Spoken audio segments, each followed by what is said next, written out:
plus simple pour présenter un écrivain, eh bien, ma foi, c'est d'entendre le texte. Donc, je vous lirai tout simplement les quelques lignes qui ouvrent, qui commencent mon dernier roman, Les villes assassines, aux éditions Écriture. Les villes qui fument le crack n'aiment pas qu'on dise qu'elles sont belles. La nuit, quand elles allument leurs chandelles minables sous la pluie, elles ont les yeux qui se rincent le sang en 1000 morceaux de miroir dans les flaques d'eau. Et au matin, dans le vent gris, après avoir passé les heures noires à se délaver la fièvre dans la fureur et dans le rhum, elles sont comme des filles naufragées dont la bouche lasse et solitaire se souvient à peine du prix amer et sans saveur des baisers marchandés la veille dans un coin avachi de l'obscurité.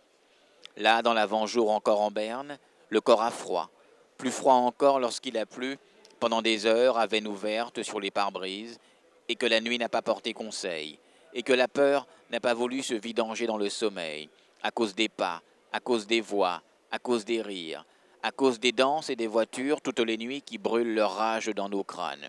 Et tout le jour aussi, en boucle et exténué, d'un bout à l'autre de la ville, on voit des litanies d'automobiles têtus et contrariés, et des motards et des piétons sauvages qui recommencent leur voukoum et battent dans tous les sens, comme dans une sorte de labyrinthe, le macadam exaspéré. Eh bien, les villes assassines, c'est ça, c'est un labyrinthe.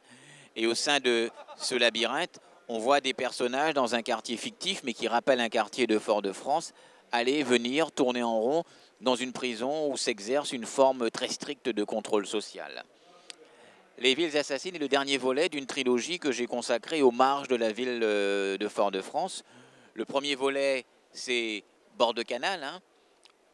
Le deuxième volet, c'est une pièce de théâtre, La Nuit caribéenne, qu'on a créée à Fort-de-France, qui a été jouée à Dakar, hein, au Festival mondial des Arts Nègres en 2010, et qui normalement devrait être jouée prochainement en Guadeloupe. Et le troisième volet, c'est Les villes assassines. Les villes assassines, donc un roman, mais qui est en même temps aussi un récit poétique.